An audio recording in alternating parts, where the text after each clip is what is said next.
Curtis Douglas Ill. Today, I have the rare opportunity to be in the studio with Millen Vallejos.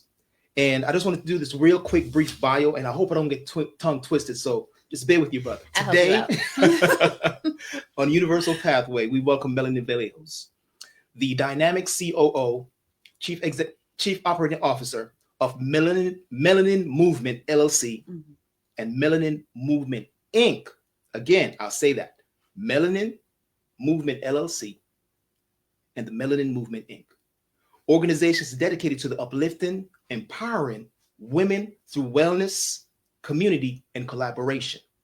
Millennium is a women's wellness consultant and event coordinator known for creating cafes, creating safe space, restoring spaces for melanated and Afro descent women to connect, heal, and grow. Her platform speaks for themselves. Events by Melanin, EBM. The goal there is to have empowering events and community pop-ups. And Therapy V, that's where she deals more so from a mental perspective, bringing wellness around emotions and just restoring the very essence of our being.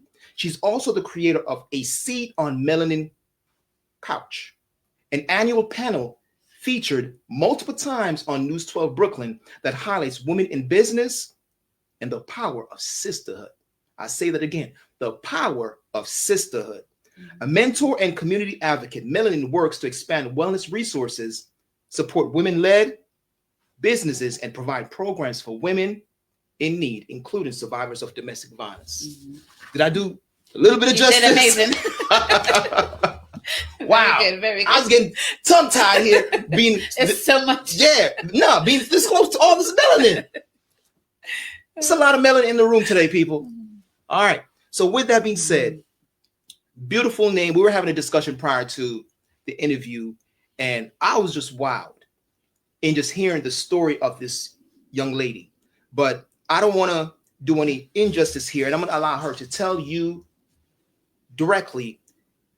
The name melanin, as I was saying before, it's immense. It carries a huge spiritual footprint. That's right. What does that name means to you?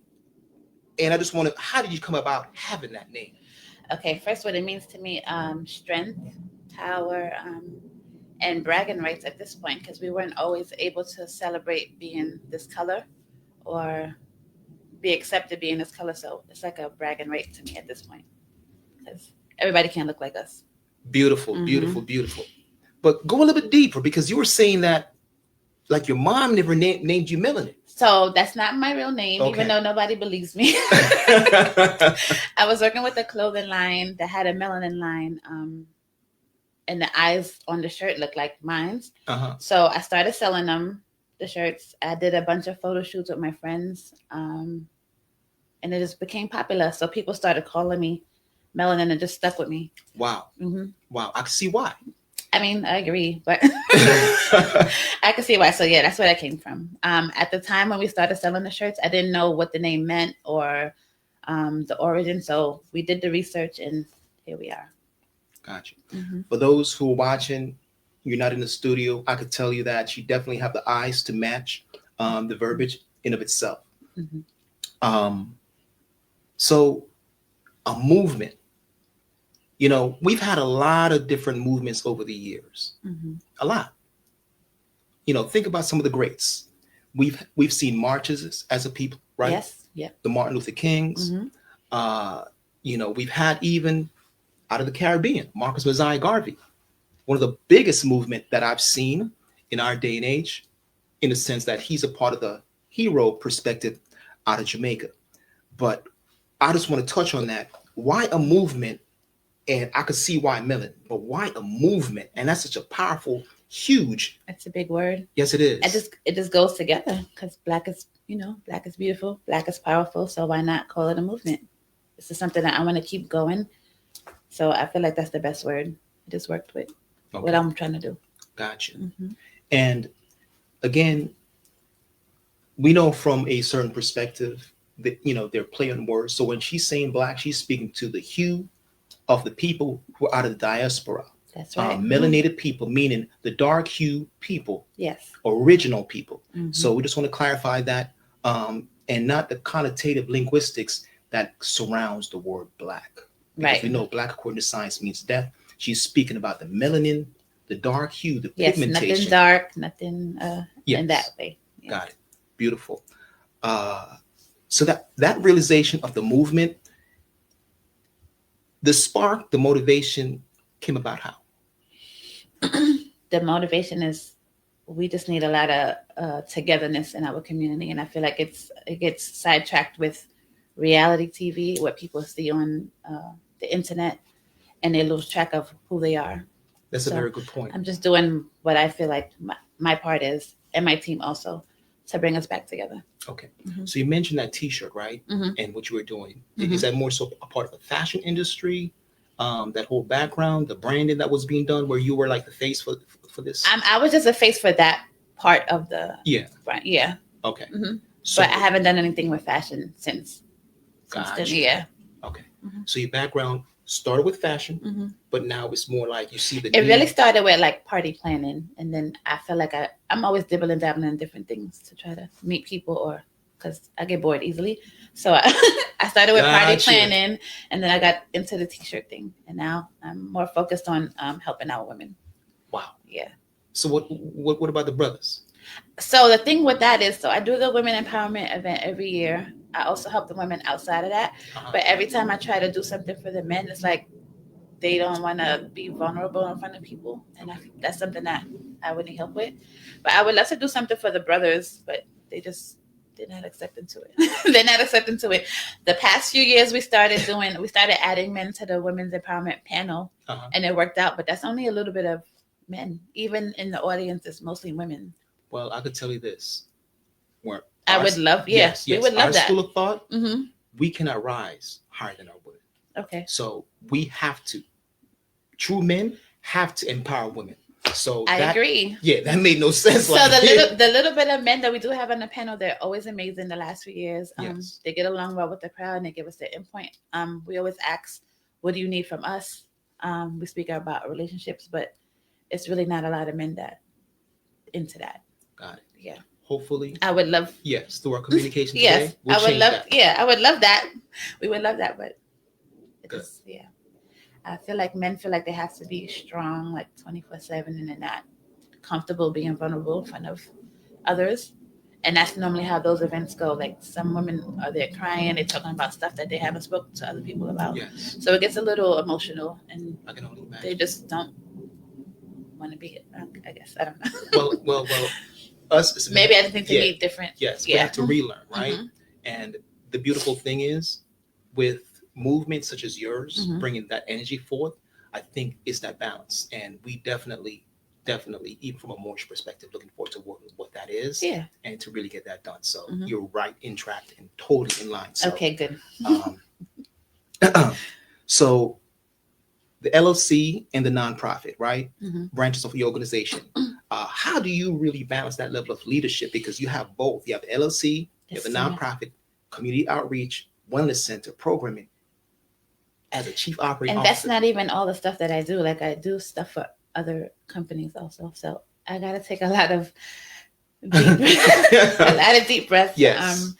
My phone, the notes section and the calendar section is my best friend. I make a checklist for everything, and every event, every meeting that I have to do is a separate note, and I do a checklist. I have to send reminders to people. It's in my calendar. Yes. I'm very annoying when I have an event coming up to remind people, because I don't like mess ups the day of.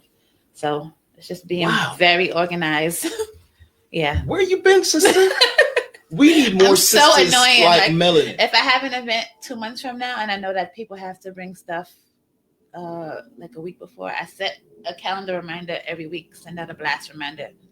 So it's a lot of organization, but I get it done. Well, or else. No, it makes a lot of sense. I'm gonna tell you why I said it makes a lot of sense.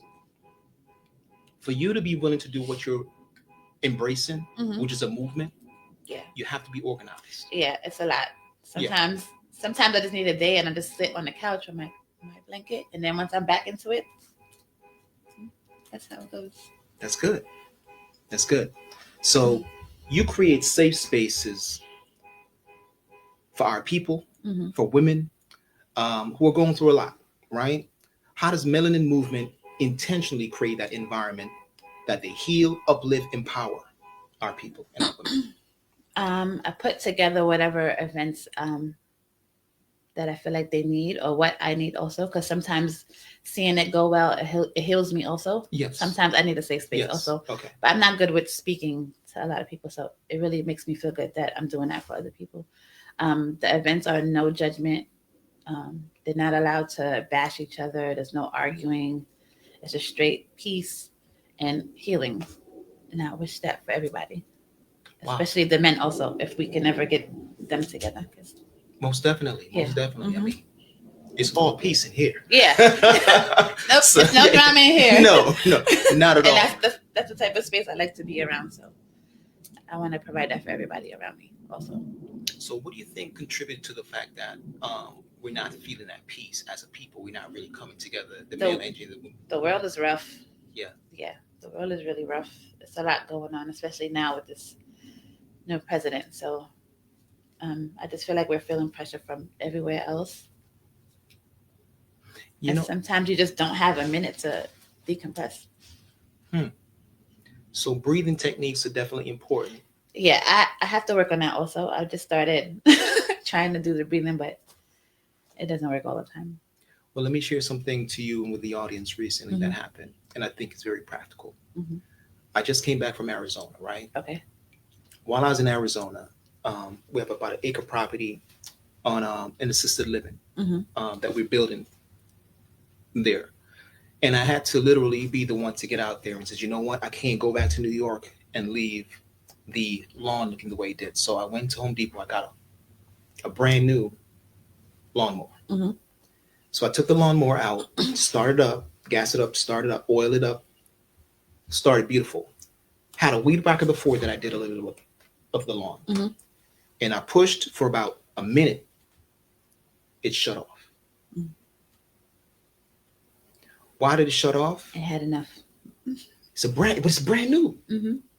How can a brand new lawnmower shut off? Shut off. And this is on Thanksgiving, quote, Thanksgiving, right? Yeah. It shut off. Of course. So you would think that I would want to call someone, do all this stuff. I said, you know what? I was there with a team as well. I asked them, you know what? Can you run to the store, give me this and this, the right tools? And at first they came back with the wrong tool. I said, no, we got to go back and get the right tool. Got the right tool and I had to open up that lawnmower and look beneath. And you know what the issue was? Tell me. It has a belt, similar to what they call the belt inside of a car, right? That connects the motor between the blade and the engine. And there was a rubber band. I'm talking about the little rubber band around the belt. And the rubber band hugged it and it put the machine in hydrolock. Wow. I'm saying that to say, You can take that. yes, some of our people, Melanin, are in hydrolock. Yes. So we're in this time period and it seemed like stress. Like our people don't really have time to do all this other stuff. But you know the hydrolock they're in? They don't know who they are. And they really don't know how to fix themselves. Right. And the people who know who they are not willing to tell them who they are. Right. So it's going to require movements like yours.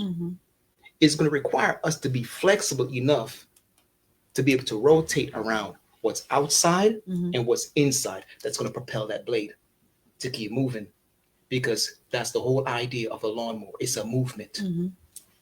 That was a good one. Right? It's a movement. And we got to clear the yard. Yes. And the only person or individual that will clean a yard like ours are the ones that look like us. We can't expect anybody who don't look like us to understand us. Right. Does that make sense? Because when all is said and done, we have a language that we understand each other at some point. Yeah. If we can see past the ego, right? Like you said, yep. The brothers need to humble themselves out. Yeah, like calm down. We're not here to hurt you. Exactly. Facts. Yeah. Facts. So thank you for that clarity. Emotional restoration and Therapy V. Therapy V has become a sanctuary for emotional and mental wellness. What inspired this platform that transformed into women now being able to witness it and participate in it? So we're going a little bit deeper here into Therapy V. Can you speak to that somewhat? Therapy V is owned by me and my brother, who is a trainer, and he also does massage therapy. The ARAW NYC. Okay. I was selling women's wellness products like to heal your womb and people that had vaginal issues. What else was on there? Just stuff for your mental health. And he does massage therapy, so we were thinking it would be nice to have a place where they can come and get a massage and then do their yoni healing at the same time. So that's how that started. Wow. It's pretty deep. If y'all don't know, she's taking a holistic approach to the body, and that's very beautiful. Yeah, like yoni steaming, like all the natural herbs. Yes. To heal your womb. And a lot of, maybe like 10 or 15 women, the first month they were able to get pregnant when they were having issues before. Some of their periods weren't coming anymore. Yeah, and then that helped fix that also. So it was just it's very nice and calm when you walk in. We have nice music. Good. It's very soothing. Now we're trying to find investors to get like a mobile van so we could bring it to your door, because the Therapy, the original place, was kind of far. So that's what we're working on now, trying to bring it mobile, and then we could just come to you. It's a great idea. Get on the bus, do what you got to do, and then go back home. Wow. That's what we're working on now. No. That's a great idea. I love it. Yeah. Yes. Yes. A mobile health and wellness type demonstration catering to women. I mean, think about what she just said. You had women who were not able to become pregnant, that were able to become pregnant after the therapy. Some of the doctors that they go to, they're not really trying to help them, and they're not using the natural herbs that they can be. So that totally makes sense. Yeah, it makes sense. So now they're flowing. Everybody's getting pregnant. They could get a massage after, and then they go home. Good. Yeah. Good. What better way to help our women empower than to make them know that they have the capability to do what it is that they can do, which is mothering. So that is now taken away. Because sometimes they lie and say you can't have kids just because they want you to keep coming back and trying different stuff. It's like an insurance thing. Yes. It's the rotating door, right? Yeah. Well, it's very encouraging. Once I find a way around it, I'm going to go. That we have sisters, women, mothers such as yourself who can actually now bring forth that feeling. So with that being said, I have a few more questions here that we definitely want to go a little bit deeper as I'm interviewing Melanin here. We're going to go to a quick commercial for about 1 minute. Please do not touch that dial. We'll be right back after this commercial break.